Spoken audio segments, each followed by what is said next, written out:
निघाले मी घरून संध्याकाळचा स्वयंपाक बनवायला. तर मी जया आणि मी स्वयंपाक बनवायचं काम करते. तर आले मी पहिल्या कामावरती. इथं मला बनवायचं होतं मूग भात आणि सावण. सावण ही गुजराती डिश आहे.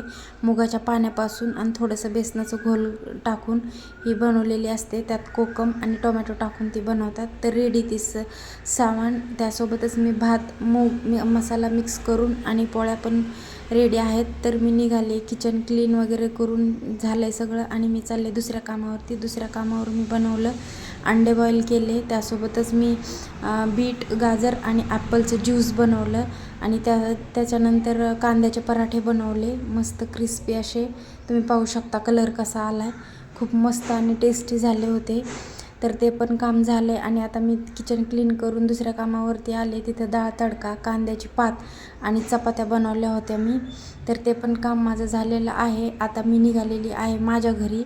तर व्हिडिओ आवडला तर नक्की सबस्क्राईब करा, लाईक करा, शेअर करा.